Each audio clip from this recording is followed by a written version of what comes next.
내가 틀렸습니다. 한국은 우리의 예상을 완전히 뛰어넘었습니다. 그들은 핵을 포기하는 대신 세상을 속이며 괴물을 조용히 만들어냈고 이제 그들만의 힘으로 세계의 바다를 흔들 준비를 모두 마쳤습니다.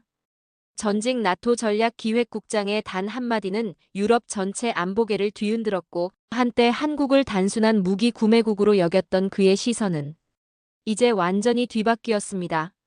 그가 직접 보고 듣고 확인한 한국의 숨겨진 진실과 그 기적 같은 반전 이야기. 지금부터 시작합니다. 저는 에드워드 하트만입니다. 브뤼셀 근교의 조용한 저택에서 은퇴 생활을 보내고 있죠. 35년간 나토 전략기획국에서 일했습니다. 유럽의 방산 프로젝트를 총괄하며 세계 군사 질서의 중심에 있었어요. 그때는 정말 확신했습니다. 누가 무기를 만들고 누가 사는지 명확하다고 생각했거든요. 미국이 최첨단 기술을 개발하면 유럽이 그 다음을 만들고 나머지는 완성품을 샀죠. 아시아는 더욱 그랬어요. 일본은 미국의 기술 파트너, 한국은 그냥 좋은 고객이었습니다. F-16도 사고 패트리어트도 사고 유럽산 무기도 꾸준히 구매하는 고마운 나라 정도였죠. 2015년 한국이 차세대 전투기를 독자 개발한다는 소식을 들었을 때도 웃었어요. 또 시작이네. 결국 미국이나 유럽 기술을 사다 쓰겠지, 그런 생각이었거든요. 하지만 지난 3월 워싱턴 국제안보포럼에 초청받았습니다. 은퇴한 지 5년이 넘었지만 여전히 제 의견을 원하는 사람들이 있더군요. 아시아 태평양 군사균형 분석을 요청받았어요. 준비하면서도 확신에 차 있었습니다. 중국의 군사력 증강, 북한 핵위협, 그 사이 미국 동맹국들의 대응. 뻔한 이야기였죠. 한국과 일본은 미국 우산 아래 적당히 방어력을 키우고 진짜 결정은 워싱턴에서 나온다고 봤어요. 포럼 당일 워싱턴 DC 컨벤션 센터에 들어서며 마음은 편했습니다. 35년 경험이 있으니까요. 하지만 그날 제가 얼마나 틀렸는지 깨닫게 될 줄 몰랐어요. 연단에 서서 마이크를 잡는 순간까지도 저는 여전히 오만한 전략가였습니다. 세상을 다 안다고 생각하는 과거의 에드워드 하트만이었죠. 발표를 시작했어요. 아시아 태평양 군사균형은 여전히 미국 중심 동맹체제가 핵심입니다. 자신 있게 말했죠. 중국 군사력 증강 대응을 위해서는 기존 동맹국들의 역할 분담이 중요하며 그때 청중석에서 손이 올라갔어요. 중국계 남성이 일어서더군요. 질문 있습니다. 베이징 국제관계학원 마이클 채 교수였어요. 하트만 박사님은 한국의 최근 드론 항공모함 계획을 어떻게 보십니까? 회장이 조용해졌어요. 드론 항공모함? 처음 듣는 얘기였습니다. 좀 더 구체적으로 설명해 주시겠습니까? 제가 되물었죠. 채 교수가 냉소적으로 웃었습니다. 한국이 4만 톤급 드론 전용 항공모함을 건조한다고 발표했습니다. 전자기식 사출 장치까지 탑재한다더군요. 당황했지만 침착함을 유지했어요. 그런 계획이 있다면 솔직히 다소 비현실적으로 보입니다. 전자기식 사출 장치는 미국 포드급에만 실전 배치된 최첨단 기술이거든요. 프랑스나 영국도 완전 구현 못한 기술을 한국이 독자 개발한다는 것은 불가능하다는 말씀이십니까? 기술적 허들이 상당히 높다는 의미입니다. 항공모함 건조 경험도 부족하고 전자기 사출 장치도 미국에 의존하는 상황에서 현실적으로는 기존 기술 도입 방향으로 갈 가능성이 높죠. 그 순간 뒤에서 조용한 목소리가 들렸어요. 박사님, 잠시 후 따로 말씀드릴 게 있습니다. 발표를 마치니 한국계 젊은 장교가 다가왔습니다. 계급장을 보니 대위였어요. 안녕하세요, 윤 대위입니다. NATO 파견 근무 중입니다. 무슨 일로? 윤 대위가 주변을 살핀 후 조용히 말했어요. 박사님이 말씀하신 한국 항공모함 계획. 제가 아는 바와 다른 것 같습니다. 어떤 의미죠? 한국 항공모함 계획에는 슬픈 배경이 있습니다. 목소리에 묘한 감정이 섞여 있었어요. 핵 개발 포기하고 동맹국들의 냉정한 반응 견뎌내면서도 스스로 지키려는 처절한 노력의 결과거든요. 가슴이 찡했습니다. 자세히 들어볼 수 있을까요? 시간 되시면. 조심스럽게 말했어요. 한국이 왜 이런 길을 선택할 수밖에 없었는지, 지금 실제로 무엇을 하는지 보여드리고 싶습니다.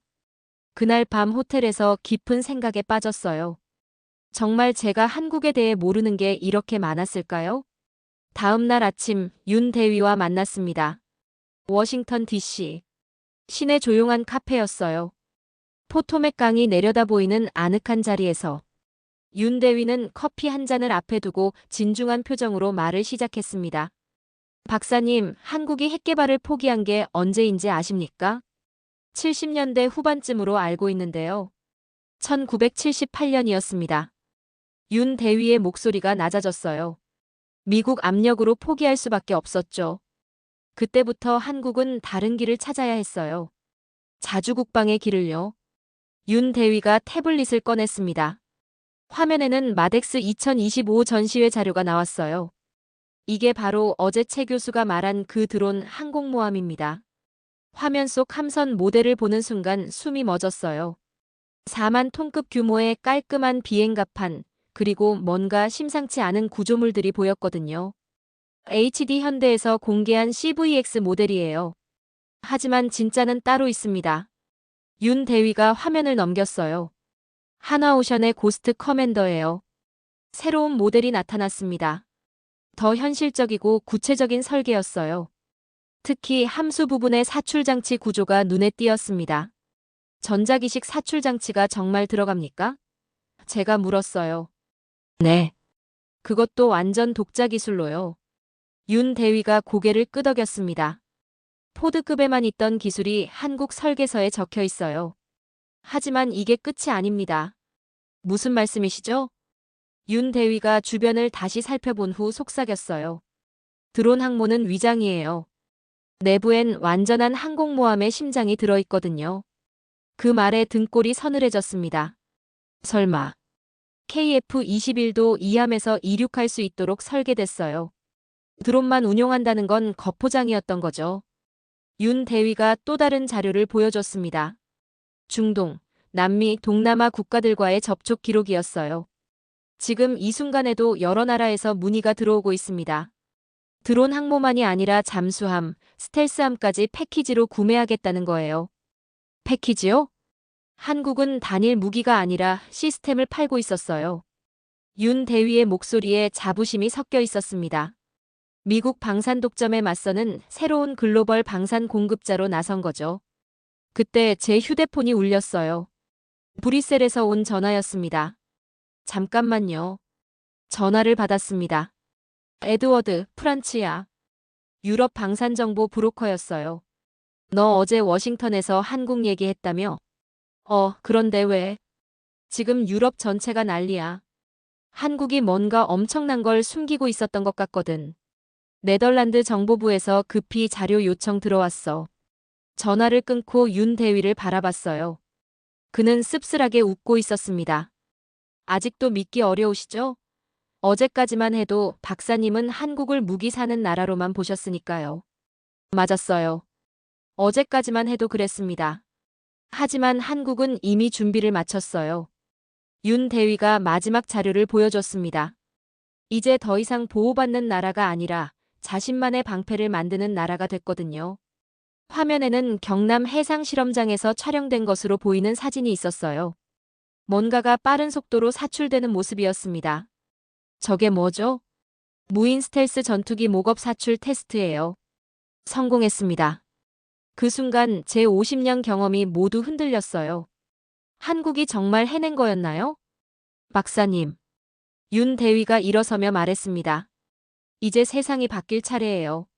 한국은 더 이상 그들이 알던 그 나라가 아니거든요. 카페를 나서며 저는 혼란스러웠어요. 제가 알던 세계 질서가 송두리째 바뀌고 있었으니까요. 브뤼셀로 돌아온 후 저는 며칠 동안 잠을 이루지 못했습니다. 서재에 앉아 윤 대위가 보여준 자료들을 되새겨봤어요. 정말 한국이 그런 기술을 가지고 있을까요? 35년간 쌓은 제 경험으로는 도저히 믿기 어려웠거든요. 그래서 직접 확인해 보기로 했습니다. 먼저 프란츠에게 연락했어요. 그는 유럽 방산업계의 산증인 같은 사람이었거든요. 어떤 비밀 정보든 돈만 주면 구해다 주는 브로커였죠. 프란츠, 한국 드론 항모 관련해서 더 자세한 정보 구할 수 있어? 이미 조사 중이야. 근데 에드워드, 이상한 게 너무 많아. 프란치의 목소리가 심각했어요. 한국이 뭔가 엄청난 걸 숨기고 있는 것 같거든. 어떤 의미야? 중동에서 들어온 정보인데 사우디가 한국과 비밀 협상 중이래. 드론 항모만이 아니라 차세대 잠수함까지 패키지로 구매하겠다는 거야. 그 말에 가슴이 두근거렸어요. 정말? 그것뿐이 아니야. 브라질, 인도네시아, 심지어 폴란드까지 한국과 접촉했다는 정보가 있어. 이건 단순한 무기 판매가 아니라 완전히 새로운 방산 생태계를 만들려는 것 같아. 전화를 끊고 저는 곧바로 컴퓨터 앞에 앉았습니다. 나토 극비 정보망인 아르고스 시스템에 접속했어요. 은퇴했지만 여전히 접근 권한이 있었거든요. 한국, 드론 항모, 전자기 사출 장치. 키워드를 입력했습니다. 화면에 떠오른 파일들을 보는 순간 손이 떨렸어요. 경남 해상실험장 관측 보고서, 한국 전자기 사출장치 개발 현황 KF-21 함상 운용 가능성 분석. 나토도 이미 모든 걸 알고 있었던 거예요. 첫 번째 보고서를 열었습니다. 위성 사진과 함께 상세한 분석이 적혀 있었어요. 2024년 10월 경남 해상실험장에서 전자기 사출장치로 추정되는 장비의 테스트가 확인됨. 사출 속도와 거리를 볼 때 실용화 단계에 근접한 것으로 판단됨. 두 번째 파일은 더 충격적이었습니다. 한국의 전자기 사출 기술은 미국과 다른 독자적 방식을 채택. 선형 모터 방식 대신 전자기 레일건 기술을 응용한 것으로 보임. 이는 미국이 불가능하다고 판단했던 기술적 접근법. 세 번째 파일을 열었을 때 저는 의자에서 일어날 수밖에 없었어요. KF-21의 함상 운용을 위한 구조적 개량이 비밀리에 진행 중. 기존 발표와 달리 완전한 항공모함 탑재 전투기로 개발되고 있음. 이는 한국이 진정한 항공모함 운용국가로 도약하려는 의도로 해석됨. 그 순간 문득 윤 대위의 말이 떠올랐어요. 드론 항모는 위장이에요. 정말 그랬던 거예요. 한국은 세계를 속이고 있었던 거죠. 드론만 운용하는 소형 항모라고 발표하면서 실제로는 완전한 항공모함을 만들고 있었던 거예요. 하지만 왜 이런 비밀스러운 방식을 택한 걸까요? 답은 마지막 파일에 있었습니다. 한국의 전략적 판단, 중국의 군사적 위협 증가와 미국 대중정책 변화에 대비한 독자적 해상 전력 확보. 기존 동맹체제 유지하면서도 자주적 방어 능력 구축이 목표. 아, 그렇구나. 한국은 혼자서도 살아남을 준비를 하고 있었던 거예요. 그때 휴대폰이 울렸습니다. 윤 대위였어요. 박사님, 제네바에서 열리는 유럽 안보 포럼에 참석하실 예정이시죠? 그런데 왜? 최 교수도 참석합니다. 그리고 이번엔 한국을 더 심하게 조롱할 예정이에요. 뭐라고? 한국의 항공모함이 허세라고 공개적으로 비웃을 거래요. 박사님께서 나서주시면 좋겠습니다. 전화를 끊고 저는 결심했어요. 이제는 진실을 말해야 할 때였습니다. 세상이 한국에 대해 얼마나 모르고 있는지, 그리고 진짜 놀라운 일이 무엇인지 알려줘야겠다고 생각했어요. 이어서 쓸까요? 제네바 포럼이 열리는 날, 저는 일찍 회장에 도착했습니다. 유럽 각국의 안보 전문가들이 모인 이 포럼에서 한국 이야기가 나올 줄은 몰랐어요. 그런데 최 교수가 특별 발표를 신청했다는 소식을 들었습니다. 아시아 태평양 지역의 군사적 허세와 현실이라는 제목이었어요. 최 교수가 연단에 올랐습니다. 첫 번째 슬라이드부터 한국을 겨냥했어요. 최근 한국이 발표한 드론 항공모함 계획을 보시겠습니다. 최 교수가 냉소적으로 웃었어요. 4만 톤급의 전자기 사출 장치까지 탑재한다고 하는데 과연 현실적일까요? 회장에서 웃음소리가 터져나왔습니다. 유럽 전문가들도 비슷한 생각이었나 봐요. 한국의 방산 기술은 여전히 미국과 유럽에 의존적입니다. 독자적인 항공모함 건조 경험도 전무하고요. 이런 상황에서 최첨단 전자기 사출 기술을 구현한다는 것은 불가능하다는 말씀이십니까? 누군가 물었어요. 기술적으로 매우 어렵다는 의미입니다. 설령 건조한다 해도 실제 전력으로는 큰 의미가 없을 것 같네요. 그 순간 저는 참을 수 없었어요. 손을 들었습니다. 질문 있습니다. 최 교수가 저를 바라봤어요. 네, 하트만 박사님. 교수님께서는 한국의 실제 기술 수준을 직접 확인해 보셨습니까? 여러 공개 자료를 검토했습니다. 저는 천천히 일어났습니다. 그렇다면 저는 다른 이야기를 해드리겠습니다. 연단 앞으로 걸어가면서 마음을 정리했어요. 35년간 쌓아온 제 권위를 걸고 해야 할 말이었거든요. 여러분, 며칠 전까지만 해도 저도 교수님과 같은 생각이었습니다. 제가 마이크를 잡았어요. 하지만 지금은 고백해야겠습니다. 제가 틀렸습니다. 회장이 조용해졌어요.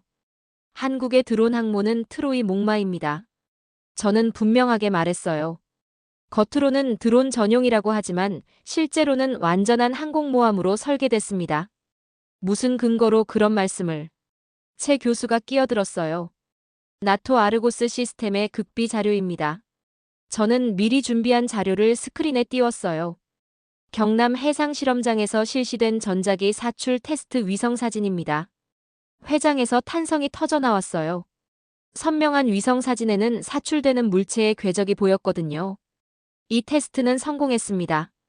한국이 독자 개발한 전자기 사출 장치가 실제로 작동한 거예요. 설마. 누군가 중얼거렸어요. 더 놀라운 건 이겁니다. 두 번째 자료를 보여줬어요. KF-21 전투기의 함상 운용을 위한 비밀 개량 작업이 진행 중입니다. 한국은 처음부터 진짜 항공모함을 만들려고 했던 거예요. 최 교수의 얼굴이 굳어졌어요. 그리고 이미 여러 나라에서 구매 문의가 들어오고 있습니다. 저는 마지막 카드를 꺼냈어요. 사우디, 브라질, 인도네시아. 한국은 단일 무기가 아니라 완전한 해상 방어 시스템을 수출하려 하고 있어요. 회장이 술렁거렸습니다. 왜 이런 비밀스러운 방식을 택했을까요? 저는 목소리를 높였어요. 한국은 핵개발 포기 후 47년 동안 혼자서도 살아남을 방법을 찾아왔습니다. 동맹을 믿되 스스로도 준비하는 거죠. 하지만 최 교수가 반박하려 했어요. 교수님. 저는 그를 바라봤어요. 한국은 더 이상 우리가 아는 그 나라가 아닙니다. 무기를 사는 나라에서 무기를 파는 나라로, 보호받는 나라에서 스스로 지키는 나라로 변했어요. 연단에서 내려오면서 회장을 둘러봤어요. 모든 사람들이 충격에 빠져 있었습니다. 그때 윤 대위가 뒤에서 조용히 박수를 쳤어요. 그 박수가 전체로 퍼져나갔습니다. 세계가 한국을 다시 보기 시작한 순간이었어요. 제네바 포럼이 끝난 후 저는 예상치 못한 폭풍 속에 빠졌습니다. 유럽 각국 정보기관에서 연락이 쏟아져 들어왔어요. 영국 MI6, 프랑스 DGSE, 독일 BND. 모두 한국에 대한 더 자세한 정보를 원했습니다. 하지만 정작 저 자신도 혼란스러웠어요. 제가 공개한 것은 빙산의 일각에 불과했거든요. 그래서 프란츠에게 더 깊이 들어가자고 제안했습니다. 에드워드, 이건 위험한 일이야. 프란츠가 걱정스러운 목소리로 말했어요. 한국 정보기관들이 움직이기 시작했거든. 어떤 의미야? 국정원에서 유럽 내 정보 수집 활동을 강화했어. 누가 한국 기밀을 캐내려 하는지 역추적하고 있다고. 하지만 저는 물러설 수 없었어요. 진실을 끝까지 파헤쳐야겠다고 생각했거든요. 일주일 후 프란츠가 중요한 정보를 가지고 왔습니다. 에드워드, 대박이야. 그가 흥분해서 말했어요. 한국이 진짜 뭘 하고 있는지 알아냈어. 브뤼셀 시내 비밀 아지트에서 만났어요. 프란츠가 가져온 자료들을 보는 순간 저는 숨이 멎었습니다. 이게 한국의 진짜 전략이야. 프란츠가 첫 번째 파일을 보여줬어요. 드론 항모는 시작에 불과해. 진짜는 이거야. 화면에는 해상작전 체계 통합 플랫폼이라는 제목의 문서가 나타났어요. 한국이 개발 중인 건 단순한 항공모함이 아니라 완전한 해상전투 생태계야. 항공모함, 이지스함, 잠수함, 무인수상함까지 모든 게 하나의 네트워크로 연결돼. 두 번째 자료는 더 놀라웠어요. 그리고 이 시스템을 패키지로 수출하려 해. 중동 국가들이 관심을 보이는 이유가 이거야. 개별 무기가 아니라 완전한 해군력을 한 번에 살 수 있거든. 정말 그게 가능해? 제가 물었어요. 이미 테스트가 끝났어. 프란츠가 세 번째 파일을 열었어요. 동해에서 실시된 통합작전 실험 결과야.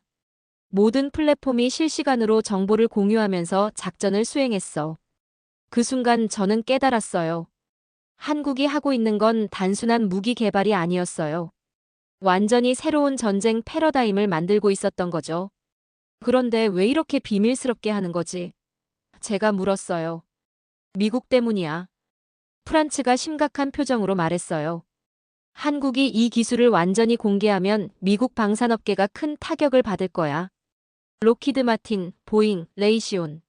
모두 한국과 경쟁해야 하거든. 그래서 단계적으로 공개하는 거군. 맞아. 먼저 드론 항모라고 발표해서 위협적이지 않은 것처럼 보이게 하고 실제로는 완전한 항공모함을 만드는 거야. 그때 프란츠의 휴대폰이 울렸어요. 급한 전화였나 봐요. 뭐? 지금 당장? 프란츠가 당황한 목소리로 말했어요. 알겠어. 나중에 연락할게. 전화를 끊고 프란츠가 저를 바라봤어요. 에드워드, 우리가 감시당하고 있는 것 같아. 뭐라고?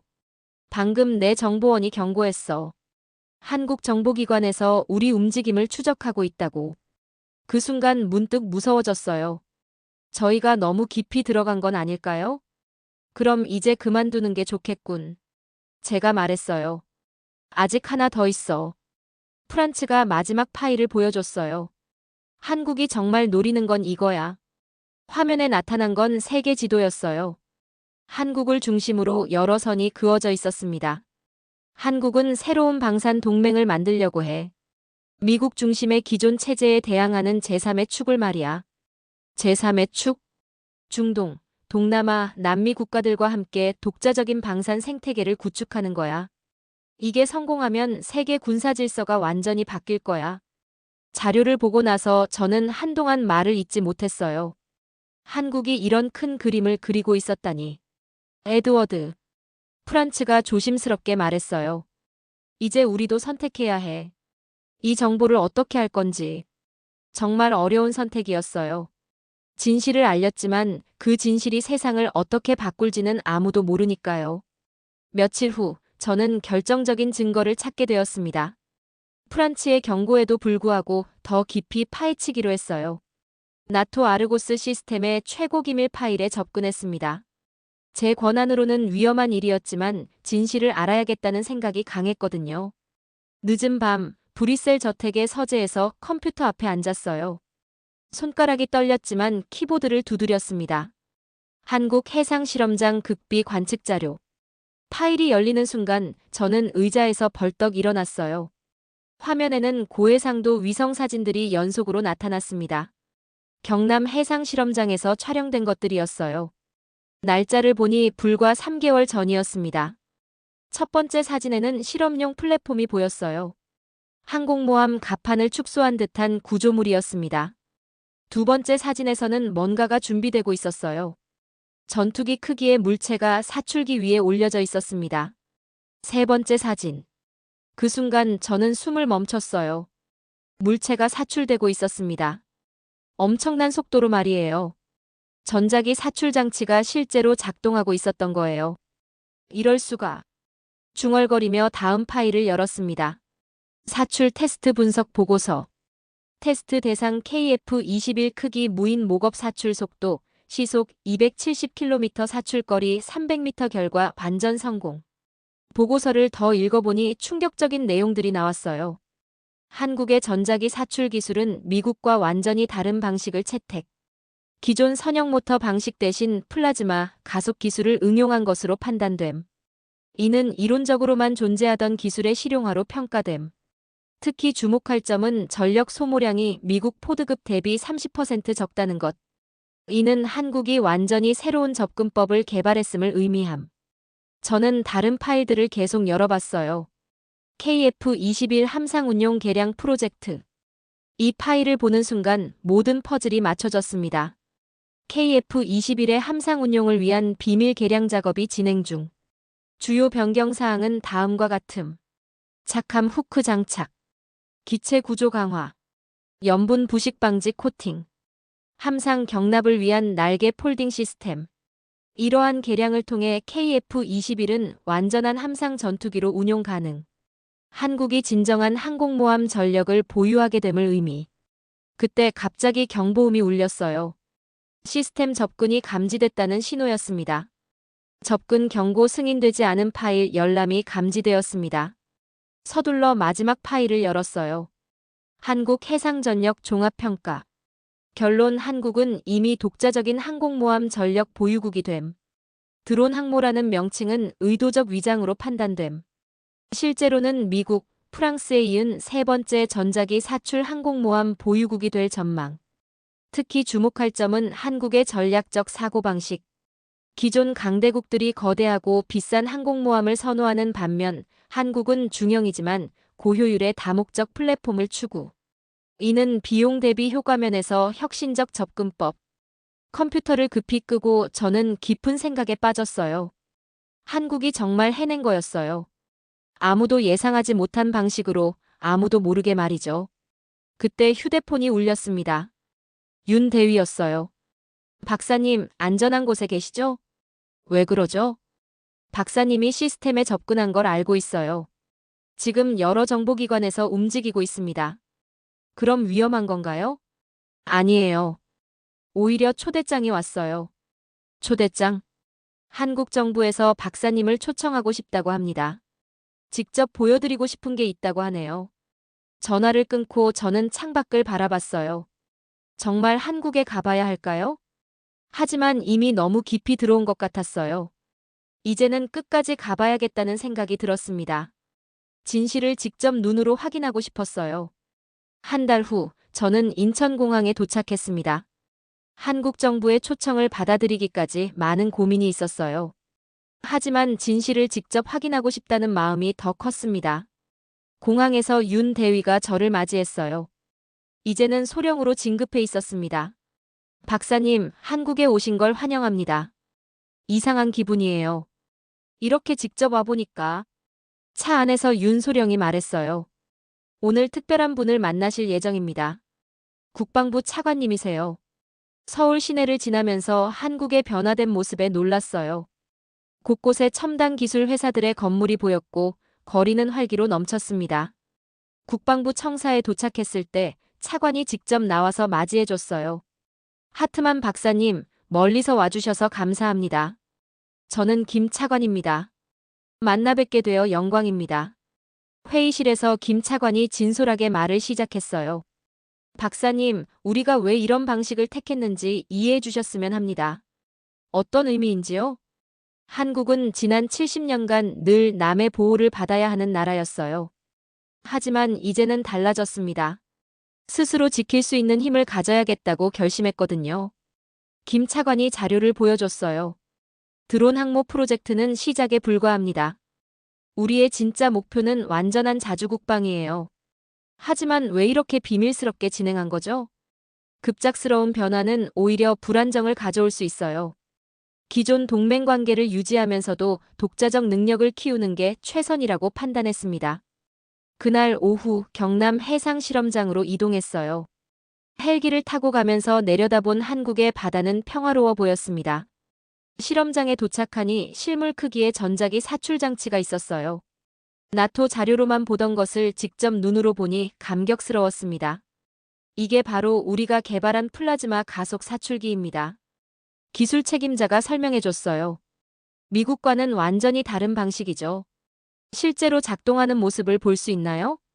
물론입니다. 곧이어 시연이 시작됐어요. KF-21 크기의 무인기가 사출기 위에 올려졌습니다. 3, 2, 1. 발사. 순간적으로 엄청난 에너지가 방출되면서 무인기가 바다 위로 날아갔어요. 그 속도와 정확성에 저는 할 말을 잃었습니다. 성공률이 어느 정도죠? 제가 물었어요. 98%입니다. 미국 포드급보다 높아요. 그 순간 저는 깨달았어요. 한국이 정말 해낸 거였어요. 그것도 누구의 도움도 없이 말이죠. 저녁에 윤 소령과 함께 식사하면서 솔직한 대화를 나눴어요. 소령님, 정말 대단합니다. 이런 기술을 독자 개발했다니. 박사님, 사실 우리에겐 선택권이 없었어요. 윤 소령이 진지하게 말했어요. 주변에 너무 강한 적들이 있고 미국도 언제까지 우리를 도와줄지 확신할 수 없었거든요. 그래서 혼자서도 살아남을 방법을 찾은 거군요. 네. 하지만 혼자가 아니에요. 우리와 같은 처지의 나라들과 함께 하려고 합니다. 어떤 의미죠? 중동, 동남아, 남미.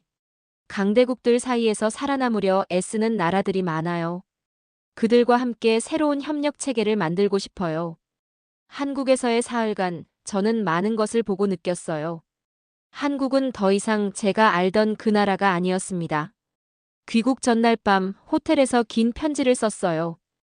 유럽 동료들에게 보낼 편지였습니다. 한국은 이미 우리와 대등한 파트너가 되었습니다. 더 이상 보호받는 나라가 아니라 스스로 그리고 다른 나라들을 도울 수 있는 나라가 되었어요. 비행기에 오르면서 저는 확신했어요. 세계가 바뀌고 있다는 것을, 그리고 한국이 그 변화의 중심에 있다는 것을 말이죠. 브뤼셀로 돌아온 후 저는 회고록의 마지막 장을 새로 쓰기 시작했습니다. 서재에 앉아 한국에서 보고 느낀 것들을 정리하면서 지난 50년간 제가 얼마나 많은 것을 놓쳤는지 깨달았어요. 세상은 이미 바뀌고 있었는데 저만 과거에 머물러 있었던 거죠. 며칠 후 프란츠가 흥미로운 소식을 가지고 왔습니다. 에드워드, 한국 드론 항모 소식 들었어? 무슨 일이야? 사우디가 정식으로 구매 계약을 체결했대. 그것도 완전한 패키지로 말이야. 프란츠가 보여준 자료를 보니 놀라웠어요. 드론 항모뿐만 아니라 KSS-3 잠수함, 차세대 이지스함까지 포함된 거대한 계약이었습니다. 계약 규모가 얼마야? 300억 달러래. 그런데 이건 시작에 불과해. 브라질, 인도네시아, 심지어 폴란드까지 줄을 서고 있어. 그 말에 소름이 돋았어요. 한국이 정말 새로운 방산 강국으로 떠오르고 있었던 거예요. 그런데 더 놀라운 건 따로 있어. 프란츠가 계속 말했어요. 한국이 개발한 소형 이지스함 기술이야. 승무원이 기존의 3분의 1만 있어도 운용 가능하대. 어떻게 그게 가능해? AI와 자동화 기술을 극도로 발전시켰거든. 하나의 함정이 기존 세 척의 역할을 할 수 있어. 저는 한국에서 본 것들을 떠올렸어요. 정말 그들은 완전히 새로운 접근법으로 군사기술을 개발하고 있었습니다. 며칠 후 유럽연합 국방장관 회의에 자문위원으로 참석했어요. 안건 중 하나가 한국의 부상과 유럽의 대응이었습니다. 독일 국방장관이 먼저 입을 열었어요. 한국의 방산기술 발전 속도가 우려스럽습니다. 우리 유럽 방산업체들에게 위협이 될 수 있어요. 프랑스 장관도 동조했습니다. 특히 항공모함 기술은 우리의 독점 영역이었는데. 그때 저는 발언을 요청했어요. 장관님들, 한국을 경쟁자로만 보시는 건 아닙니다. 제가 일어서서 말했어요. 오히려 새로운 파트너로 봐야 합니다. 무슨 의미인가요? 네덜란드 장관이 물었어요. 한국은 우리와 다른 길을 걸어왔어요. 거대하고 비싼 무기 대신 효율적이고 실용적인 솔루션을 추구했습니다. 이건 오히려 우리가 배워야 할 점이에요. 회의실이 조용해졌어요. 더 중요한 건 한국의 철학입니다. 저는 계속 말했어요. 그들은 무기를 통해 평화를 지키려 합니다. 공격이 아니라 방어를, 지배가 아니라 협력을 추구하죠. 하지만 우리 산업에 미치는 영향은? 독일 장관이 반박했어요. 장관님, 저는 단호하게 말했어요. 한국은 우리가 놓친 시장을 개척하고 있어요. 중동, 동남아, 남미. 이들 지역에 유럽이 제대로 진출하지 못한 이유가 뭔지 아십니까? 너무 비싸고 복잡했기 때문입니다. 한국은 이들이 실제로 필요로 하는 것을 만들었어요. 회의 후 여러 장관들이 개별적으로 저에게 접근했어요. 한국과의 협력 방안에 대해 더 알고 싶다는 거였습니다. 그날 밤 서재에서 회고록의 마지막 문장을 썼어요. 나는 70년을 살면서 많은 나라의 흥망성쇠를 지켜봤다. 하지만 한국처럼 조용히, 그러나 확실하게 세상을 바꾸는 나라는 처음이었다. 그들은 무력으로 세상을 지배하려 하지 않았다. 대신 지혜와 기술로 자신들만의 길을 만들어갔다. 이제 나는 확신한다. 대한민국은 더 이상 동생 국가가 아니다. 세계 바다를 뒤흔들 준비를 마친 새로운 강국이 되었다. 창밖으로 보이는 브뤼셀의 야경을 바라보며 저는 미소를 지었어요. 한국이라는 나라가 제게 가르쳐준 건 단순한 기술의 발전이 아니었습니다. 작지만 강한 나라가 어떻게 세상을 바꿀 수 있는지에 대한 희망이었어요. 여러분은 언제 한국이 따뜻하다고 느끼셨나요? 저처럼 편견을 깨고 새로운 시각으로 세상을 바라본 경험이 있으시다면 댓글로 공유해 주세요. 이 이야기가 마음에 닿으셨다면 구독과 좋아요 부탁드립니다. 작지만 강한 나라들의 이야기를 계속 전해드리겠습니다.